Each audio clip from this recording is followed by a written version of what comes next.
Starting with the big toes, lifting and lowering in isolation from the rest of the toes. Keep the four corners of the feet pressing down and the other four toes pressing into the mat. Switch and lift the other four toes up and down while you keep the big toe print pressing into the mat and everything else still. Lift all the toes and then lower only the big toe as if you're making a big toe print into the mat. Keep the other toes wide and lifted. Switch, lift and lower the other four toes, making four distinct toe prints into the mat with the other four toes. Big toes down, all the other toes down, big toes down, all the other toes down, alternating and just noticing if you can work your toes in isolation. Lifting big toes, lifting other four toes, lifting big toes, lifting other four toes. Keep a spread sensation through the toes and the four corners of the feet firmly planted on the ground. Lying on the back, going into ankle mobility here. We're going to hold way low down on the shin towards the sock line and start to make distinct and deliberate circles with the ankle joint. Really wrinkling up the inner ankle, top of the ankle, outer ankle, back of the ankle. And then starting to reverse the direction, pulling and pushing the foot, all of the foot bones around while you keep the shin and thigh bone absolutely still. Squeezing more and more range of motion out of the ankle joint. On that right side, and then switching over to the left side. Notice the wrinkles that you can create on the inner ankle, top of the ankle, outer ankle, and back of the ankle. Squeezing out the tissue and working in your full range of motion outside of pain. To make it a little more challenging, we switch directions. Think about the air around your foot becoming thicker. So you have to work against an imagined resistance, pushing and pulling the foot around through the thick air that's around it. Moving up towards the knee joints. We're going to hold the back of the right thigh quite firmly. Left hand is just around the kneecap. And with a very sharply flexed ankle in dorsiflexion, we're spiraling the shin inward and outward. So we're rotating the tibia and adding knee extension and knee flexion to that tibial rotation. So inwardly rotate, extend the knee, outwardly rotate, bend the knee. Keep the outward rotation, straighten the knee, inward rotation, bend the knee. Just continue alternating like that so you get rotation at the knee joint as well as extension and flexion combined.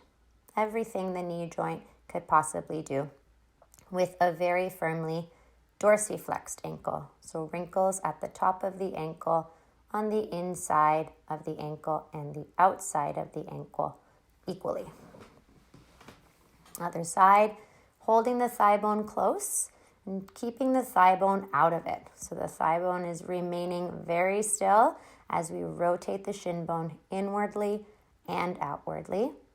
Very flexed foot, adding knee extension, rotation, knee flexion. Keep the outward rotation, extension, inward rotation, flexion. And just continuing on like that. Thigh bone is quite still, holding it in place and isolating the movement at the knee joint itself.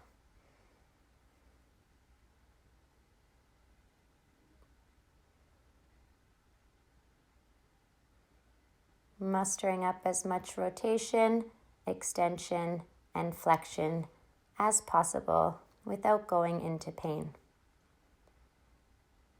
We're going to work into the hip joint next, so we'll do this standing. Come on up and find a wall if you need one for balance, and stand firmly on your right leg. Take the left arm across the body to the right shoulder, And then with the left knee very bent, we'll work in hip flexion, out to abduction, internal rotation and abduction, extension, and then make our way back around. High up to the left shoulder, high up to the left outer ear, inwardly rotating and kicking back, then drawing the knee toward the floor and all the way back up. Stand firmly on your right heel, so back your hips up, and try to keep the whole body absolutely still, especially the pelvis. Noticing if the pelvis is rotating, tipping forward or back, trying to keep it as still as possible. Pulling and pushing the air around you. And just exploring your max range of motion here at the hip joint. Reverse directions, taking the leg from back to front now, all the way around. Tall reach up through the crown of the head and firmly grounding into the bottom foot. Try to keep your standing hip pulled away from the wall so we're not sinking in towards the wall as we work the leg in this full rotational movement pattern. Extension, external rotation, abduction, back to hip flexion, and continuing to work all the way around, mustering up as much strength and mobility, strength and flexibility, equaling mobility. Standing on the left, right knee comes up, over to the right side, kick back with the heel, drawing the knee down toward the floor, right against the left side, and start again. Think of the two frontal hip bones like eyeballs gazing forward, trying not to turn those eyes to the right as the leg is opening up to the right. Trying not to tip those eyes downward when the leg goes behind you. And noticing if the eyes start to tip upward when the knee comes forward. Those are the tendencies. So working to stack the ears on top of shoulders, shoulders on top of the sitting bones, and the sitting bones over the heels. Working your way all the way around. Reversing the direction from the back to the side, all the way forward and up, and repeat. Trying to move the thigh bone in relationship to the rest of the body. And remember to hug your left outer hip away from the wall, pulling it in towards the center and rooting down through your left heel. Kick back, reach out, lift up, draw forward.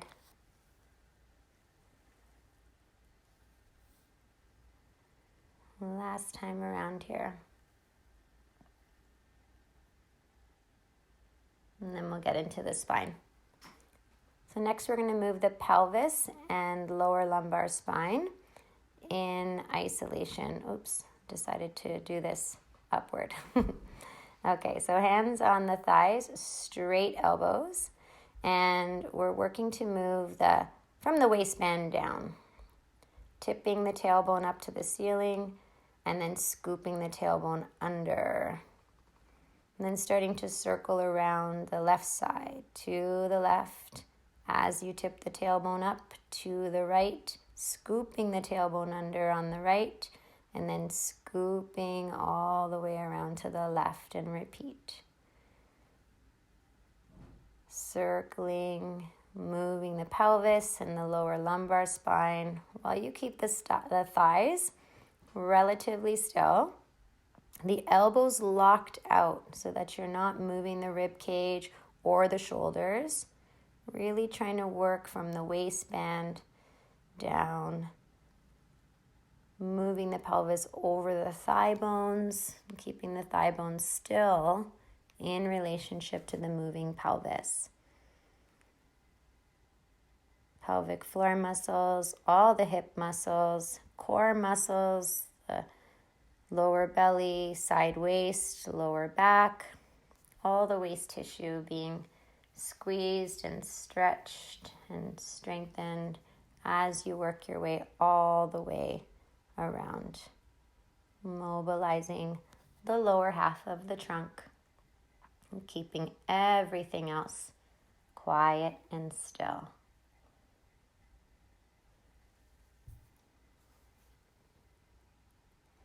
Now we're going to go into the thoracic spine, crossing the arms over, so hands to outer shoulders, and then curling the upper spine downward, turning it to the right, side bending to the right, and then keeping on the right side into extension, a back bend. Chin stays in, looking toward the elbows, over to the left side in the back bend, the side bend on the left side, rotation, so turning the elbows to point at the left baby toe, and then coming back into flexion, elbows pointing in towards the navel.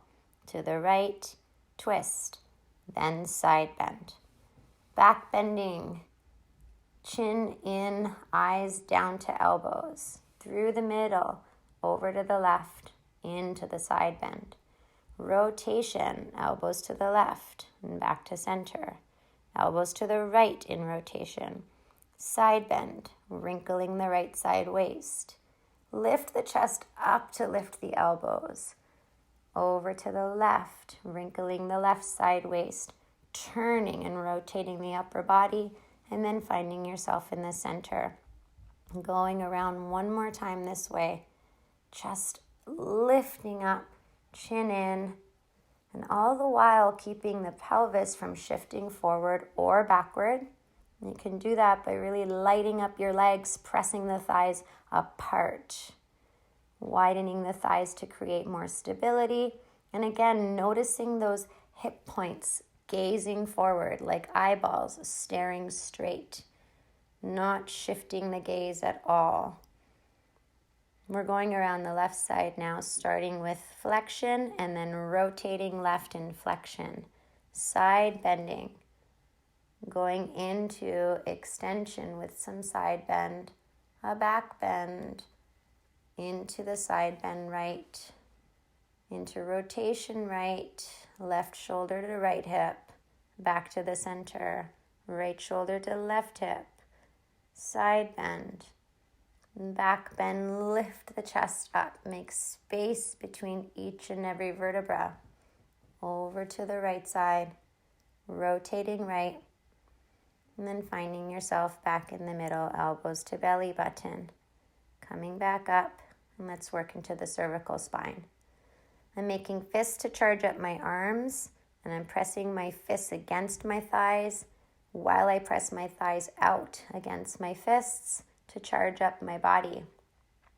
Remember to create tension in the rest of the body as you work through this whole movement. Rotation, side bend, chin up into extension, side bend, a lateral bend, turning the face, and then coming back to that start position. Start with rotation, find the lateral bend, lift and draw a rainbow arc up and over, left ear to shoulder, chin to armpit, and then chin towards the center of your sternum. Chin to armpit, ear to shoulder, chin makes a rainbow arc up and over, ear to armpit, ear to shoulder, chin to armpit, and then going the other way. And that's it. Make your way around. Arms continue to hug into the thighs. Thighs continue to press out into the fists, rooting down through the legs and keeping the whole core charged up.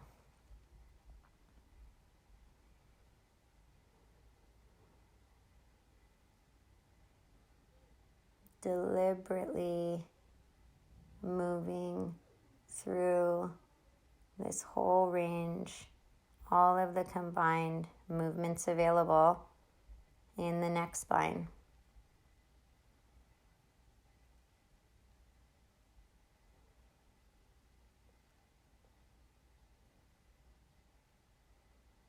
Let's work into the upper limbs, starting at the right shoulder blade. With the right arm hanging on to the left, makes it a little harder to muster up mobility into the right shoulder blade. The shoulder blade goes into the spine, down the spine, away from the spine, and then up toward the ear. Combining protraction with depression, elevation, forward and up, down and back, up and forward, down and back, in, up and forward, apart, down and back. So protracting and retracting, elevating and depressing the shoulder blade, and combining all of those actions. Switch sides. Right arm straight, left hand holds onto the right or just tucks behind the back. Or alternatively, you can just have the arm straight down by the side body and working to move the shoulder blade and control the movement, slow and deliberate.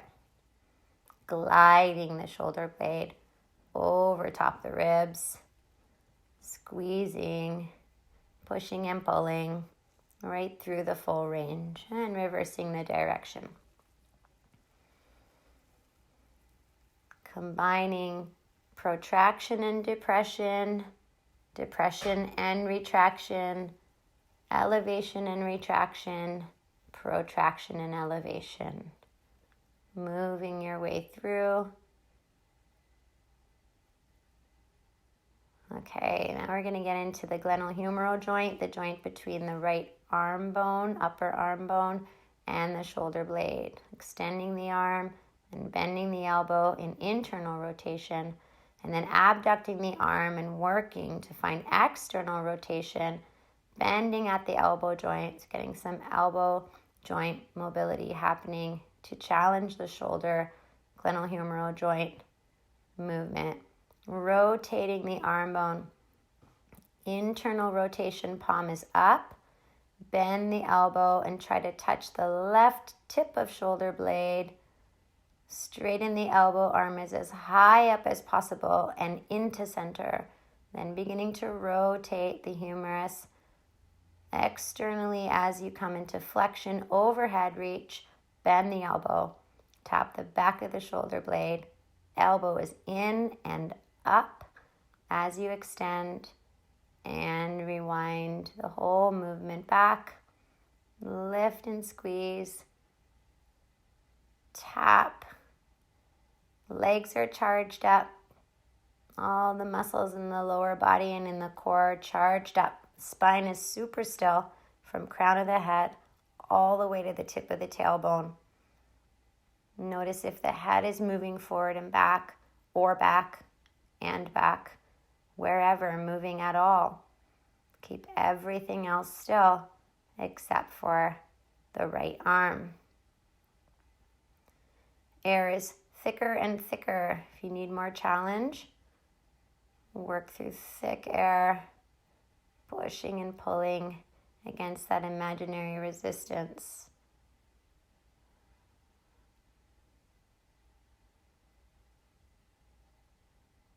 Deep in the shoulder joint.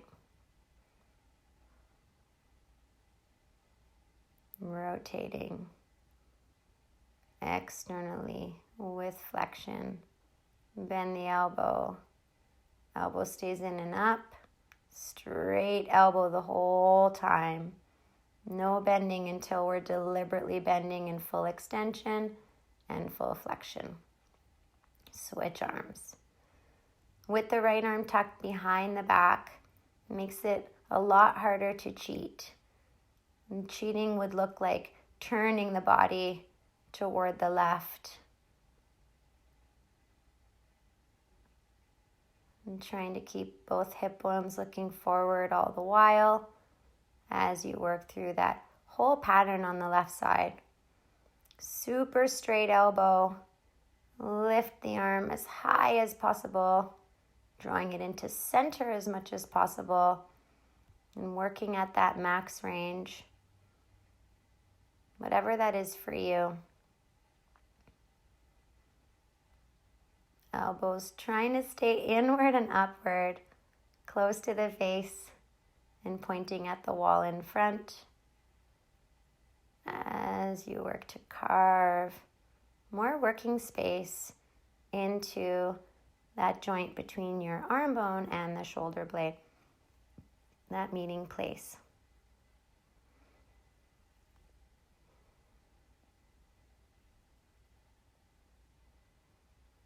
Keep the tension in the rest of the body.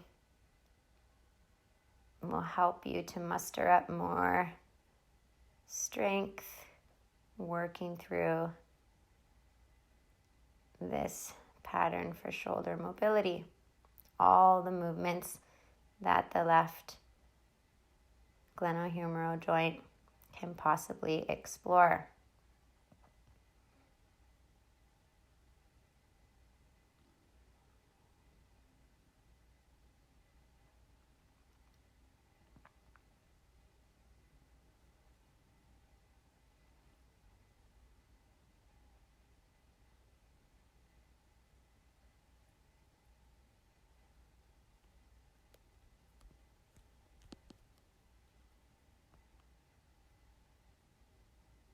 Notice if the head comes forward as you work in flexion at the shoulder with flexion at the elbow joint. Remember to back your weight up into your heels so you're not pitched forward. Okay, sweating. Elbow joint. Okay, working to bend, flex at the elbow with rotation, and then extend the elbow. So pronating and supinating at the elbow joint with flexion, rotation, inward rotation, extension, keeping the same rotation. A lot like how we're moving the shin bones, a little bit different. So you have a pivot joint here. So you'll see that the hands can press quite a wide distance apart when we're working on the external rotation, widening the forearms, and trying to flip the hands entirely. Thumbs down, baby fingers side up, and then thumb side down and baby fingers side up again. Different relationship to gravity, flipping the forearms.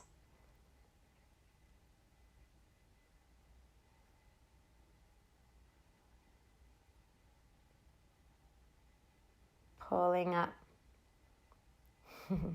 turning and pressing down. Wrist joint, I'm holding my forearm really still so that it doesn't rotate. Hands spreading wide and trying not to bend at the knuckles. Circling the wrist like we circled the ankle. Full this whole rotational movement. Wrinkling inner wrist, outer wrist, back of the wrist and front of the wrist in reverse directions. Again, creating thicker air to make it more and more challenging as you work through this pattern for the wrist. Squeezing, pushing, pulling. Other side with nice spread fingers. Trying not to bend at the base of the fingers in order to isolate the movement at the wrist joint rather than using finger mobility to compensate. And mustering up as much of this movement as possible, isolating the hand bones, moving around in relationship to the forearm bones. Forearm bones are absolutely still. Rest of the body is still. And the hand bones moving in every way they can move as a team here. Okay, fingers coming down to the floor with spread fingers. We'll work to lift and circle the thumbs.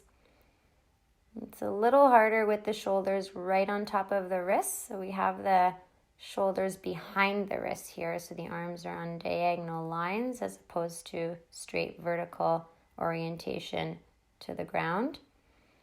Index fingers swiping across, lifting up, drawing into the midline and back towards the middle finger and reversing that direction. Notice if the hand bones start to lift off the ground, the palm of the hands, almost like a suction cup on the ground. And the elbows are super straight. And all the other fingers and thumb pressing into the floor like distinct handprints as you move the now middle finger in isolation from the rest, mustering up as much extension, abduction, and adduction as possible. The ring finger, moving it to the right, left, and up and across.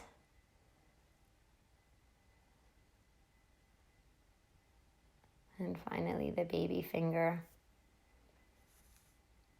Even if you can't move the finger in isolation, continue to have that conversation and continue trying. And strengthening that line of communication.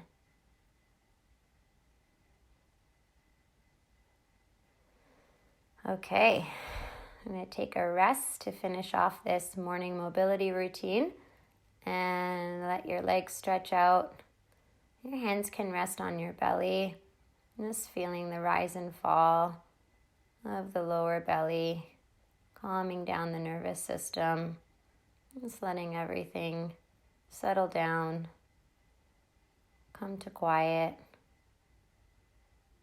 and just allowing gravity to hold you up here. You can enjoy this position for as long as you feel you need or as long as you have time for today. Have a wonderful day.